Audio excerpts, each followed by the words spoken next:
Welcome to Perspectives, our weekly program where we explore challenging societal questions. Tonight, we delve into a sensitive and increasingly relevant topic: should parents be held responsible for their child's mental health issues? It's a question that touches many families and raises complex ethical considerations. Joining us are Dr. David Evans, a child psychologist who believes in primary parental accountability, and Ms. Olivia Miller, a social worker and parent advocate who argues for a more nuanced understanding of the factors at play. We look forward to a thoughtful and insightful discussion this evening. Thank you, Sarah. The foundational role of parents in a child's development, particularly concerning their mental well-being, cannot be overstated in my view. The early years are exceptionally critical. This is when the blueprints for emotional regulation, self-esteem, and interpersonal skills are laid down. Secure attachment, fostered by consistent, responsive, and attuned parenting, is paramount for a child to develop a sense of safety and trust in the world. This sense of security directly impacts their ability to cope with stress and adversity later in life. Furthermore, parents are the primary models for coping mechanisms. Children observe and internalize how their parents manage emotions, resolve conflicts, and navigate challenges. If parents demonstrate unhealthy coping strategies, or if they are emotionally unavailable, this can significantly impair a child's own emotional development. Parenting styles, whether authoritative, authoritarian, permissive, or neglectful, have a direct and measurable impact on a child's psychological trajectory. For instance, consistent emotional support and clear, reasonable boundaries typically foster resilience and well-being. Conversely, environments characterized by chronic criticism, neglect, or excessive pressure can be profoundly detrimental. It's crucial to understand that this isn't about assigning blame in a punitive sense. Rather, it's about recognizing the inherent and primary duty of care that comes with parenthood. This responsibility involves creating a nurturing environment where a child feels safe, understood, and supported in their emotional journey. Thank you, Sarah and Dr. Evans. While I deeply respect the significance of the parental role, I believe that holding parents solely responsible for their child's mental health issues is an oversimplification of a deeply complex issue. Children's mental health is a tapestry woven from many threads, not just the actions or inactions of their parents. Firstly, we cannot ignore the substantial influence of genetics and biological predispositions. Some children are inherently more vulnerable to certain mental health conditions, regardless of the quality of their upbringing. Secondly, consider the immense societal pressures children face today. Academic stress, peer relationships, the pervasive influence of social media, and bullying are all significant external factors that can profoundly impact a young person's mental state. These are often outside a parent's direct or complete control, however vigilant they may be. Socioeconomic factors also play a critical role. Poverty, lack of access to quality education or healthcare, and unsafe neighborhood environments can create chronic stress that undermines both parental capacity and child well-being. Furthermore, many parents are doing their absolute best with the knowledge, resources, and emotional capacity they possess. Some may be struggling with their own mental health challenges, financial instability, or lack of a support network. To hold parents entirely accountable for influences outside their direct control, or for outcomes despite their best efforts, seems not only unjust but also counterproductive. I advocate for a model of shared responsibility, one that acknowledges the parental role, but also incorporates the vital contributions of schools, healthcare systems, communities, and wider societal structures in nurturing a child's mental health. Ms. Miller raises valid points about the multiplicity of factors that can influence a child's mental health, and I don't dispute their existence or impact. However, while genetics, societal pressures, and socioeconomic conditions are indeed significant, the parental role remains primary in equipping children with the tools to navigate these external challenges. A child's ability to manage academic stress, cope with peer pressure, or process difficult experiences is often fundamentally shaped by the resilience, coping strategies, and emotional intelligence instilled by parents from a very young age. It's about building that core foundation of self-worth and emotional regulation. Moreover, we must differentiate between general external pressures and direct harm or neglect originating within the family environment. While parents cannot control every aspect of their child's world, they have significant control over the home environment they create and the direct interactions they have with their child. Consistent emotional unavailability, exposure to domestic conflict, or overtly abusive behaviors are not external factors. They are direct parental actions or inactions with foreseeable, damaging consequences for a child's mental health.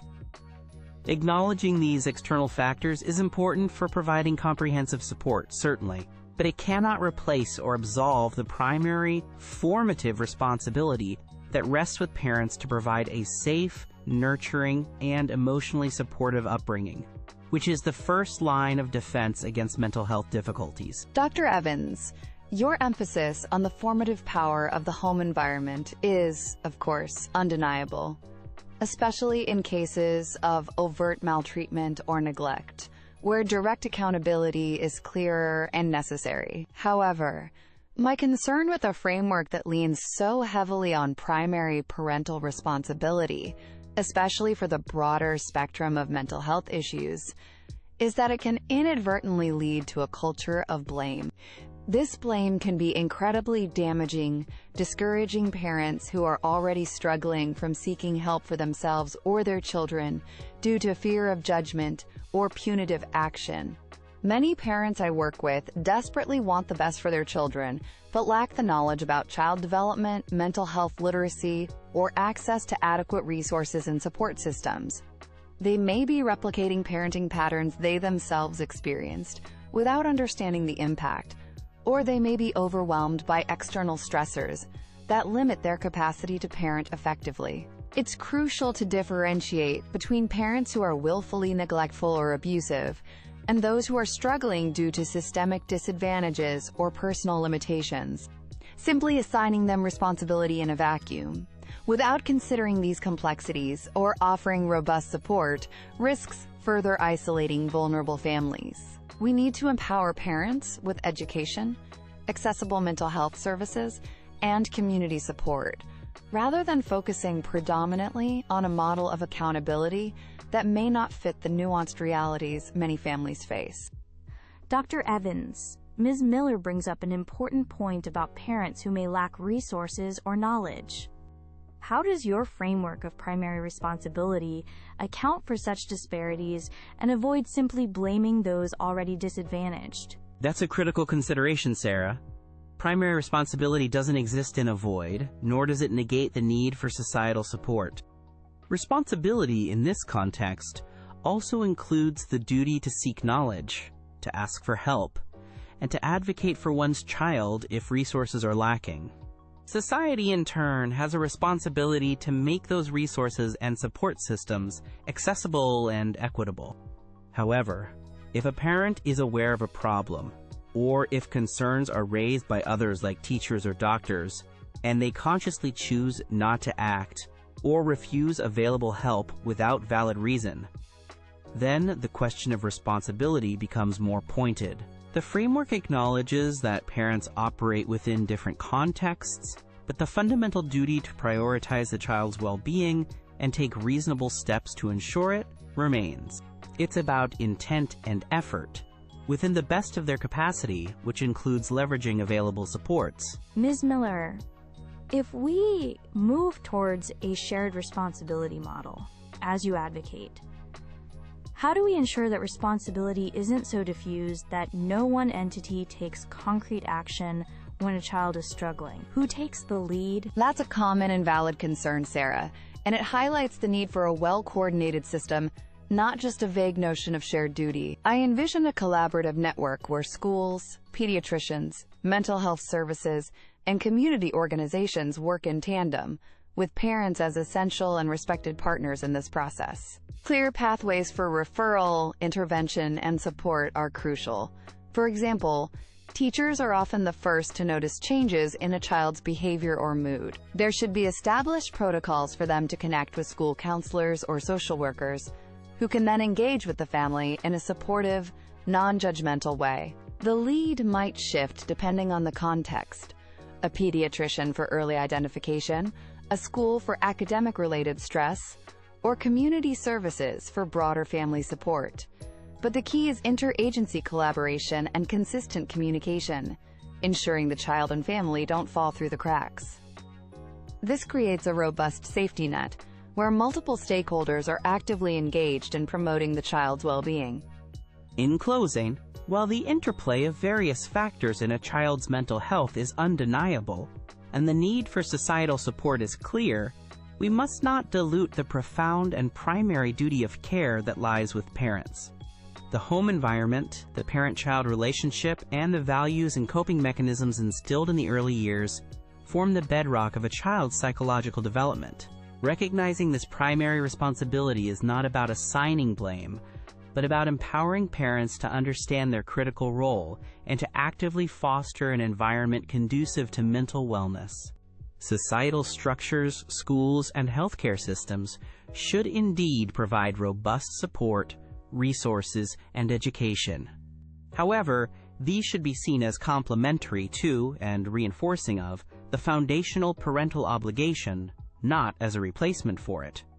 Ultimately, a child's best chance for positive mental health begins with parents who are engaged, attuned, and committed to their emotional well-being. As we conclude, I want to reiterate that a child's mental health is an intricate and multifaceted issue, too complex to attribute responsibility to a single source. While parents are undeniably crucial, a focus solely on their accountability risks overlooking systemic issues and can stigmatize families who need support, not judgment.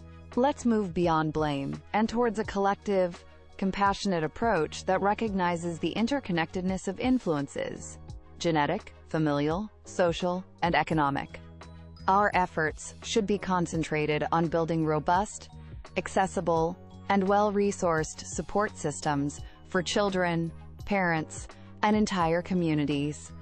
This means investing in mental health literacy, early intervention services, school-based support, and resources that empower parents to be the best they can be within a society that actively shares the responsibility for nurturing the next generation's well-being.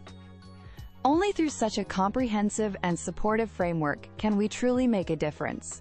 Thank you both, Dr. Evans and Ms. Miller, for a deeply insightful and thought-provoking discussion. You've given our audience much to consider regarding the intricate balance between parental duties, individual circumstances, and broader societal support in fostering children's mental health. It's clear that this conversation needs to continue in our homes, schools, and communities. That's all the time we have for Perspectives this evening. Thank you for joining us.